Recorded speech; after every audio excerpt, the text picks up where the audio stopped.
Right. So the next one, number 4 is pragma. You want to kick off on that one? That is more of a Business. More practical type of relationship. It is more of common grounds, common interests. I want this kind of love with you because we have the same vision, the same passion, and we can do life together and we can enhance each other. That's almost like the type of love where you see, as they would say, arranged marriages. Arranged marriages. That's what it really aligns. I think it was developed from that, though. It comes from when culture and styles, when you're building your family and you're building yourself and you have certain dreams and vision and aspirations and you know where you're going, which is important. How we were talking about in the segments previous was about being single. When you have your vision and you know who you are and where you're going and what kind of man or woman that you want, then when you meet up with this person, it's based on conditions and trade and exchange. You know exactly what you want. Are you compatible with me? I love you because there's something about you that I think we can do together. I think if I hook up with you and we continue to work on this together, you'll be the right one and we can be successful. We can build wealth together. We can build an entity together. All right, but fortunately, we had a great opportunity to have some friends of ours that had arranged marriages. And what they did during these arranged marriages, they made sure that the individual that was planning to marry their child, their son or their daughter, were compatible with their child. That means they had the same exact rights, the same exact understanding as a family. They had the same exact, I guess, I don't want to say laws, but things they believed in that a man should have and that a woman should have in order to be successful. That developed them to have a pragma love relationship because it was developed depending on compatible situations. So also too, on our website, I'm going to have a 12 to 15 page application for my children. For my daughters and my son before you fill out. So if you all are thinking about dating my children, there will be a 12 to 15 page application that will be downloadable on www. Really? No, that's not true. But we do discuss that kind of relationship with our children on love because of our standards and our beliefs. Definitely. Our culture, our lifestyle. It's just we have certain expectations as a family. Yes. And we don't want our children linking up with anyone. So we have that kind of arrangement agreement. In fact, we used to ask them, y'all gonna let us pick y'all mate? And they'd be like, no, we let you pick your mate. And then all of a sudden they start thinking about it and we start talking about like you all know the visions and the dreams that we want and expect from our family. And it's like, okay, well, we'll let you do it. And then it's like, well, no, that's your choice. Because he used to joke with MJ and be like, she gonna pick an ugly fat wife for you. And I'm like, I got taste. I picked you now. Yeah. So what they say? Yeah. But we're gonna let them pick, but they'll listen to our voice on whether or not we approve of the person that they pick. That's Although honorable. they get to pick, they just allow us to say yes or no if that's the right fit for them because they are understanding that and we I am know going to interview them. him. He probably will interview. I am going to interview. But we tend to know our children's weaknesses, and so with MJ, he's not made for a dominant woman. No. He has a sensitive heart. He loves to save women. Don't give away all the secret. He's gonna say we uncovered them. Oh yeah. So we have to make sure that he gets the right one. The same with our girls, because they gotta have some money and they gotta be in position to take care of Ariana. Because I'm spoiling the stank out of them, so you better get ready. You spoiling the stank out of them? Well, I'm spoiling them. I'm making sure they know that whoever they get need to have some change, need to have some money to take care of them, because they are used to having high level treatment of high excellence. You spoiled. All of you all. I'm not spoiled. You are spoiled. Anyway, but what you were saying, you knocked me off, but yeah, you spoiled. Pragma. It was the type of love we're talking. It was a type of cultural business style. Right. You was married me on business, right? I need to go.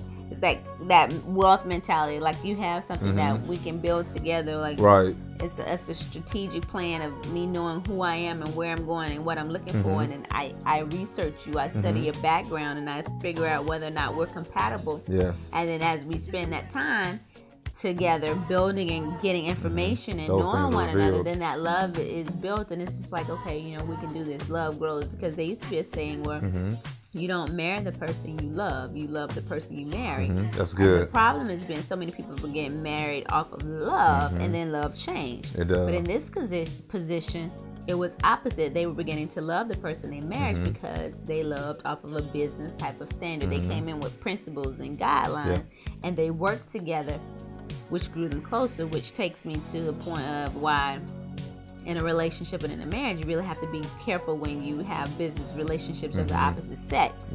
When the male or female is working those late hours with the opposite sex, and then they building this business relationship with other individuals. That's when they come to what is called now a work spouse. What kind of mess is that? What is called a work spouse. Somebody who you better not come home with no work spouse. You ain't working with no work spouse. But they have what is called a work spouse. I don't have it, but now the business industry is trying to state that to be careful of having a work spouse versus the time you have at home with your regular spouse. So it's supposed to be somebody who you work with for a long time. It's a mess, y'all. I don't believe in it. But anyway. But it's that pragma love. It's that pragma love to where that business love building. But I can see that because if a woman, for instance, with you in your position, if you had to spend a lot of time with a female all the time, nonstop, and you were working in the late hours, then I can see how women and men get together, with a woman working with a man or a man working with a woman, vice versa. You spending those long and extended hours together, building entities, building business, building corporations, and then before you know it, you've developed that love. And now they're sneaking off and doing things that they shouldn't be because of not protecting yourself. But there are also boundaries that you definitely just said again. I may have mentioned it earlier, and I'm definitely going to touch on this point again. There are certain things that I did for myself, like being in a closed room with a woman. That was a no-no for me, for one. When we first started out doing it, that was something, that boundary that we said that I would not cross. Me going to lunch with another lady by myself, I wouldn't do that for a long time. But now with me rising in the position I'm currently in now, I have to do that. But I still hold certain standards. I'm going to say this again. I know I may have said it earlier, but when I went to a certain destination with a lady with my wife, or without my wife, or without somebody else with me because I had to do it, then I called my wife first before I went to let her know that I'm leaving. And then when I get to the destination, I will call her again to let her know where I'm going. I'm at the restaurant. Say that again. Because some people don't understand that. Some people say, I'm grown, let me do me, I don't have to check in. No. But we said the boundaries. You better say what you do. We said the boundaries. Whenever I know that I'm going with the opposite sex somewhere to a different location, and I know that I have to work with this person, I know it's a business relationship where I have to go out to have a business lunch, then I make sure I call my wife first. Say, hey, babe, I'm going to such and such restaurant. And that chick better be in her own car, not in the car Sometimes you can't do that. But it depends on the individual. It depends on the individual. Don't trust all these females. Don't trust all of them. But we have built our relationship in the fashion. Different where you are. Yeah. But some of them you can't. Some of them you can't do it. But in some situations to where you just work with, if you work with nothing but women, then in some cases, then you're going to be at the point to where you might have to ride in certain cars because you're talking about business situations. But then it's up to the spouse, because if she said that she's definitely not down with it, then I have to deal with them and have to ride in separate cars.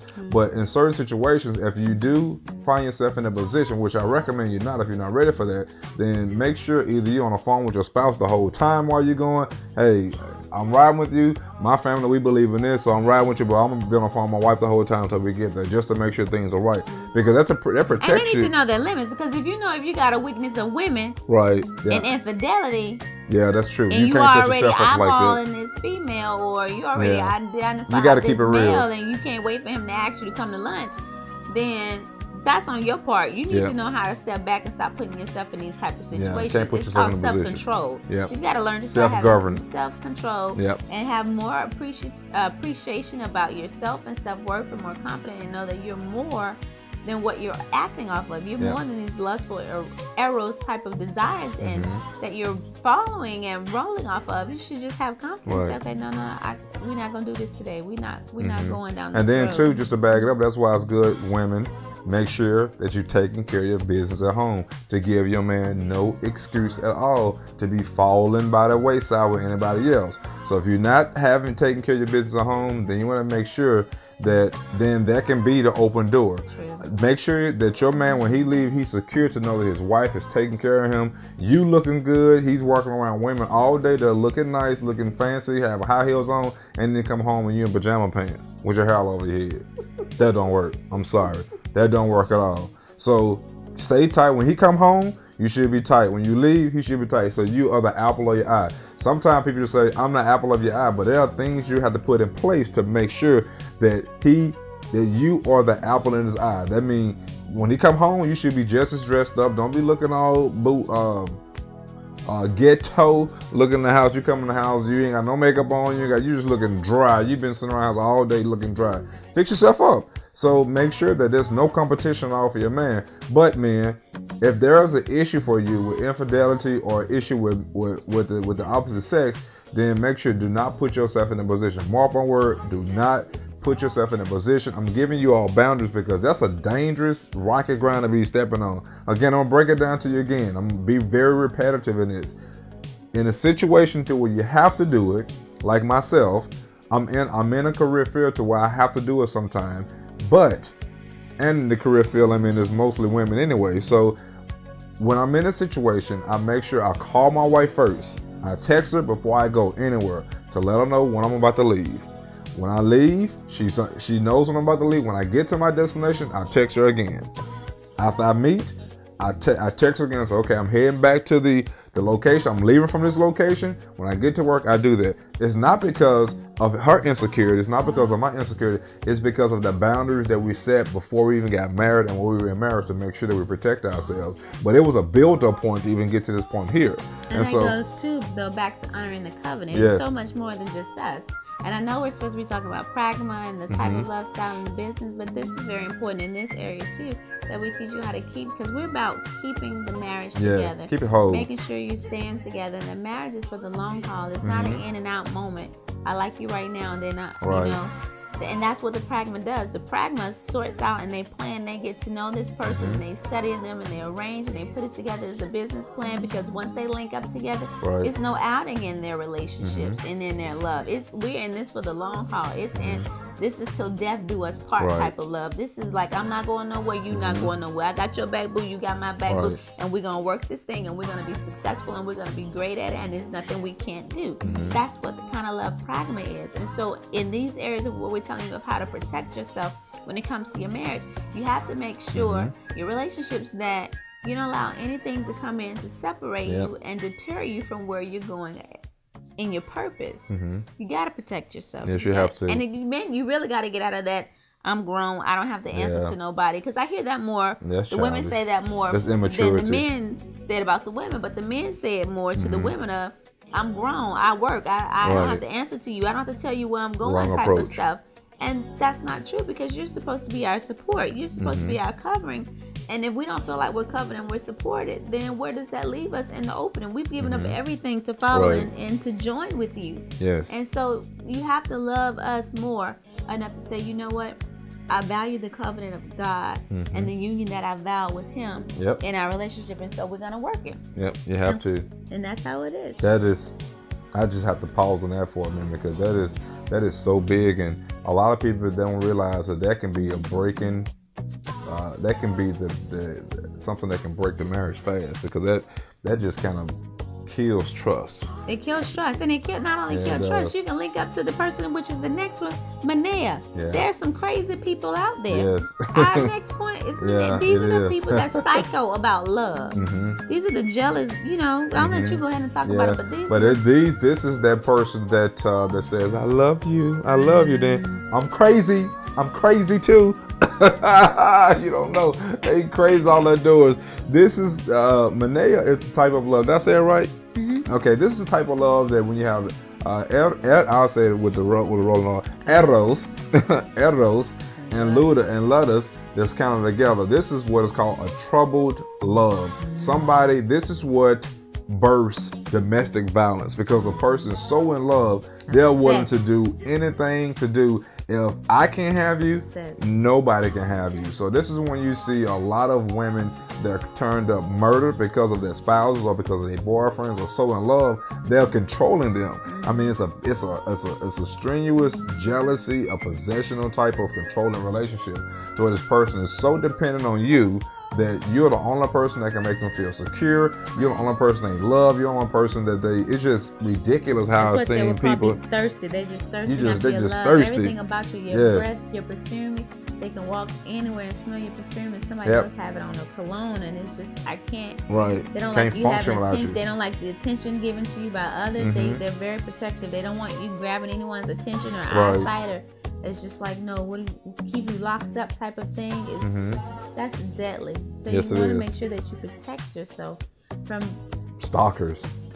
Yes, that's where this comes from too as well. Stalkers. Somebody who's constantly checking up on you. They calling you 12 times a day. You can't do anything. Checking your emails and all kind of stuff. Befriending your Facebook friends. They're on your Facebook liking your stuff. Your friends send you. Reading your text messages, your email, answering your voicemails on your phone. It's just you have to be careful of those type of individuals. There's again, it's a strange domestic love. violence comes. Yeah, domestic violence is right that comes from this. But too as well, what can develop this as well is when you have an adulterous relationship. So if you have an adulterous relationship, then the trust that the opposite person that was on the other end that received that adulterous relationship from you, then that person won't trust you no more. They become dependent on you, and they asking everywhere you're going, where you going, where you going, because they don't trust you. They becoming addicted. They becoming jealous because, and we've seen that happen in a lot of relationships with those that we have mentored, is that we'll find out why you don't trust them so much. Now I automatically know now, infidelity or something happened early in their relationship for that person to lose trust, and everywhere you go, they want to know where you at. Did you go here? Well, yeah. You going here? They checking through your phone. Any insecurity that comes up, then that person is all over you, and that becomes Manea love. And that's especially if they hook up with a woman. Yes, it can be very. I've seen it over and over again. Job waiting on you to get on your lunch break. They at your car. They crazy. What's the name of that song? I bust the windows at you. See, when you see them type like that, I mean they crazy. They crazy. So remember that. Take it in, and again, we may be repetitive, but we really want you all to understand this. Watch these videos over and over and over again, especially listen here about the 7 types of love.